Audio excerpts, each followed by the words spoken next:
আমি সন্তু দাস তোমাদের সবার সঙ্গে আজকে আমাদের একদম চলে এসেছি দিব্যেশ্বর জনকল্যাণ ধামে। তো এখানকার যে মূল পুরোহিত তো একটু নামটা জানতে চাইব। আমার নাম শুভজিৎ চক্রবর্তী, আমি এই দিব্যেশ্বর ধামের প্রধান পূজারী। আর সবচেয়ে বড় জিনিস যে কথাটা, সেই জিনিসটা হলো যে এই সম্পূর্ণ দিব্যেশ্বর ধামটা সৃষ্টি হয়েছে ওনার হাত দিয়ে। ওনার কাছে জানতে চাইব যে এই এত বড় কর্মকাণ্ডের যে কাহিনী বা যে চিন্তা ভাবনা, যে ভাবধারা বা আমাদের সমাজের প্রতি ওনার যে বার্তা, সেটাকে পৌঁছে দেওয়ার জন্য উনি কী চিন্তাভাবনা করে রেখেছেন, সেটা সরাসরি আমরা মূল পুরোহিত শুভজিৎ চক্রবর্তী মহাশয়ের কাছ থেকে আমরা জানতে চাইব। তো প্রথমে বলে রাখি, এই যে দিব্যেশ্বর ধামের এই যে রূপটা দেখছেন দিব্যেশ্বর, এনার নাম, এনার অনেক রূপ, তো শিবের অনেক রূপ।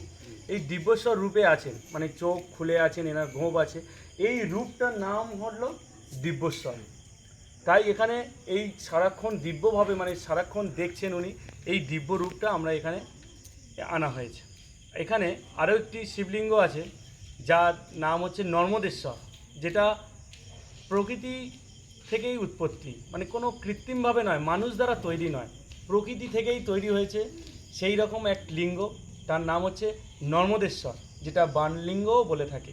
তাই সেই বাণলিঙ্গটা আমাদের এখানে আছে, সেখানেই সবাই জল দেয়, সেই প্রাকৃতিক শিবকেই সবাই জল ডালা হয়। যে হঠাৎ মানে দিব্যেশ্বর ধামের চিন্তা ভাবনা কেন? এটা একটা কাহিনী আছে, এর একটা বড় গল্প আছে। হ্যাঁ, এটার গল্প আছে। একটা স্বপ্নের আকারে এসেছিল, যেখানে যেতে নির্দেশ করা হয়েছিল আমাকে কাশিতে। তো সেই ওখানে কাশিতে গিয়ে পুজো করতে হবে। তো কাশিতে একটা ঘাট আছে, যেটা যশোজমের ঘাট বলা হয়। সেই ঘাটে যখন স্নান করে আমি উঠেছি, আমি জানি না কী করব, শুধু গিয়ে পুজো করব, পুজো দিয়ে চলে আসবে, এরকম একটা মনের ভিতর করে আমি গিয়েছিলাম। তা সেই পুজো করে যখন স্নান করে যখন আমি উঠি, তখন এক বাবার দেখা হয়, মানে এক সাধু বাবার সাথে আমার দেখা হয়। তিনি এক ঋষির মতোই, সাধু বাবার সাথে দেখা হয়েছে। উনি আমাকে এই বাণেশ্বর লিঙ্গ উনি আমাকে দান করেছে। সেই বাণলিঙ্গটা উনি, ওই সাধু যিনি এক বাবার সাথে দেখা হয়েছিলেন, উনিই আমাকে দিয়েছিলেন বাণলিঙ্গ, যেটাকে নর্মদেশ্বর বলা থাকে। সেই বাণলিঙ্গ, সেই জ্যোতির্লিঙ্গটা আমাকে দিয়েছেন ও বলেছেন এটা গিয়ে তপস্যা করো, এটা গিয়ে ওখানে গিয়ে এটা বসাও। আর সবাইয়ের কাছে, এটা বাড়িতে না, এটা সমাজে সবাই যাতে এটা পুজো করতে পারে, সবাই এসে এটা বাবার কাছে এসে মনস্কামনা জানাতে পারে, বাবার সাথে, আত্মার সাথে তারা যারা যুক্ত হতে পারে, তুমি এমনটাই করবে, এইটুকুই বলে ছিলেন। তারপরে আমি আবার তার কাছ থেকে ওটা নিলাম। আমি টাকা দিতে চেয়েছিলাম, যখন আমি টাকা বের করলাম, কারণ টাকা ছিল আমার কাছে, আমি যখন দিচ্ছিলাম, উনি বললেন এর মূল্য কি তুমি দিতে পারবে, এর মূল্য চোখানো যায়, এটা অমূল্য। নিয়ে এসেছি, এনে স্থাপন করেছি। আর দিব্যেশ্বর রূপ, যে রূপটা, এটা বাবার দিব্যেশ্বর, এটাও আমার একটা স্বপ্নে দেখছিলাম, শিবলিঙ্গ তাকিয়ে আছে এরকম এক রূপ।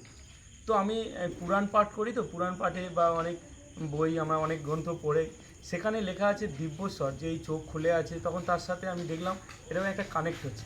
তাই এই দিব্যেশ্বরে আমি রূপটা আনলাম ও বাবা নর্মদেশ্বরকে এখানে স্থাপন করলাম।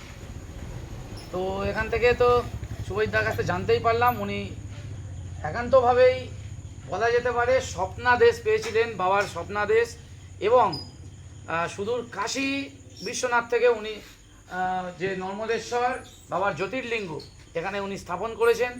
আর সমস্ত ভক্তবৃন্দ, শিবানুরাগী ভক্তবৃন্দের কাছে উনি এই মেসেজটাই দিতে চাইলেন যে তোমরা এখানে এসো, আমার এখানে বাবা দিব্যেশ্বর মূর্তি তোমরা দর্শন করো। এবং উনি এই যে স্থাপত্যটা নির্মাণ করেছেন, এখনও পর্যন্ত আমার ব্যক্তিগতভাবে এত বড় স্থাপত্য আমাদের মানে জেলার মধ্যে বা আমাদের স্টেটের মধ্যে এখনও দেখিনি। তো তোমরা যারা আসবে অবশ্যই চলে আসবে।